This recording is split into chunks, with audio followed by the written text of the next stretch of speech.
How is it going, my friends? My name is Hayley and welcome back to Set to Hike. This is a channel that is all about hiking.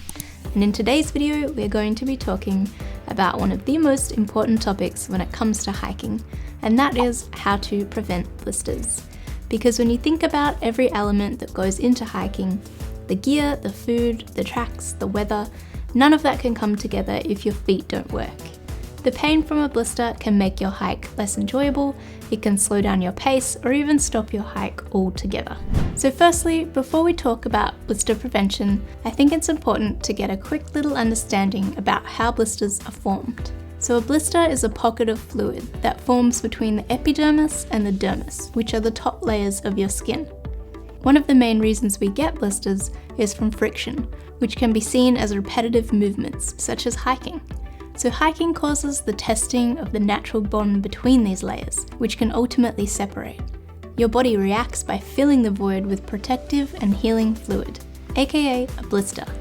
So blisters are actually the nice guys. Blisters are trying to help protect and prevent further damage. Blisters are also more likely to occur if the conditions surrounding your feet are warm or damp. But how can we prevent this whole scenario in the first place? Blister prevention is not just do this one thing and you'll stop a blister from forming. It is a combination of multiple things that work seamlessly together. If one of those things is out, forgotten, or not paid attention to, then your chance at getting a blister is increased. So I'm going to be talking about what these individual things are. Part 1. The fit of your boots. It is very crucial to get the correct fit of your boots. You don't want them to be too small because your foot does have the potential to swell up while hiking. You also might be hiking downhill and you don't want your toes to be jammed up against the edge of your boot. Things are going to get pretty uncomfortable and cause a lot of pressure if your boots are too small. On the flip side, you also don't want them to be too big, because that's when your foot will be sliding around causing some excessive friction. If you have high-cut boots, take advantage of the eyelets to make your foot more secure. If you have more of a trail runner style, take advantage of the extra lace hole by tying your laces like this. This is actually a technique that we do when playing netball to provide extra support for our ankles so they won't go sliding around. So if you are going into a store to buy boots, really take your time to try them on and walk around. Even try on some different brands and sizes to what you think you might want. I currently use 2 pairs of hiking boots, one by Keen and one by Oboz. My normal shoe size is a size 7, which is what my Keens are, but in the Oboz I'm actually a size 8. So a little trick you can do in store to help you get the correct fit is take out the insole of the shoe, place your foot on it, and you should have about a thumb width of room at the end. Part 2. Breaking in your boots. This one is pretty self-explanatory, but you've got to wear your boots in before your hike. Wear them to work, wear them down the street, wear them on some short little practice hikes. Some boots will mold to you instantly and you'll feel like you won't need to break them in, but others can take a few good weeks or even months. Part 3. The style of your boots.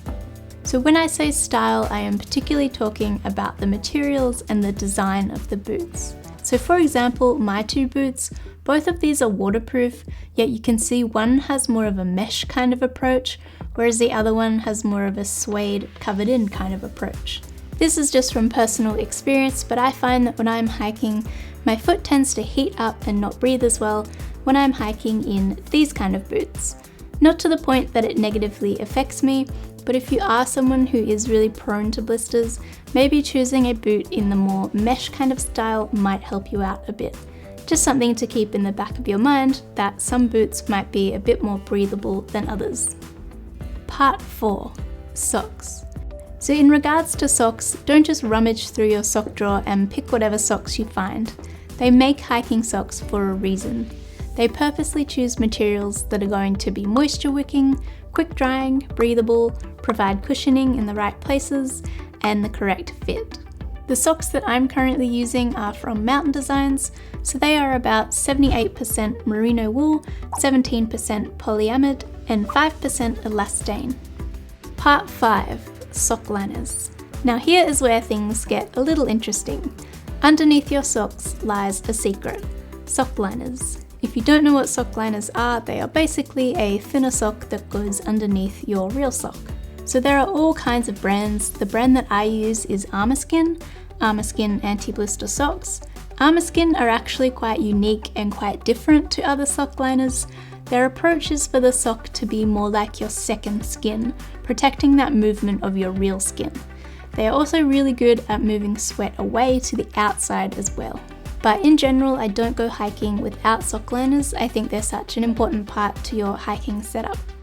Part 6. Conditions. Pay attention to the conditions surrounding your feet while you are hiking. So is it a really hot day and you can feel your feet heating up and sweating? Or did you just land in a really big puddle and now you have to walk for the remaining 3 hours with wet feet? For me, particularly here in Australia, I love hiking in summer. So whenever I stop for lunch, I will take my shoes and socks off so my feet have a chance to cool down and get some air. I have one friend who is very blister prone, so they do this too, but actually take it one step further by swapping their socks out every 2 hours. So if you feel your feet heating up, consider stopping for a rest with your shoes off, or even swapping out your socks. And the same goes for wet feet. If you know you've still got a fair distance to cover, swap out your socks into dry socks. Of course, this is not always feasible if you're hiking in wet conditions, and no matter what you do, your feet will remain damp, but just make sure you change into dry socks when you reach camp. Part 7. Hotspots. Hotspots are basically your skin saying help me or you will regret it. Hotspots are the last line of defense before a blister appears. Taking action on hotspots is critical as soon as you sense that they are there. So stop hiking right there and then and check. Don't wait until your next break or your lunch break or until you reach camp, because by then it might be too late. So a very common remedy for a hotspot is to put strapping tape on it. Sometimes if you catch it in time, this is all you need to save yourself from getting a blister. Now I know that blisters affect everybody differently, so hopefully this video can be some sort of help to you, or at least expand your awareness about blisters. As I said in the beginning, blister prevention is a combination of all these things working together. So be really conscious of these things while you are out hiking. Even pay attention to some of the smaller things, such as making sure your nails are trimmed, making sure your feet are clean, gradually adding distance to your hikes, and making sure your shoelaces are sticky so they are not coming loose as you walk. You just want to do yourself all the favors you can for blister prevention. As always, thank you for watching, and I will see you in the next one.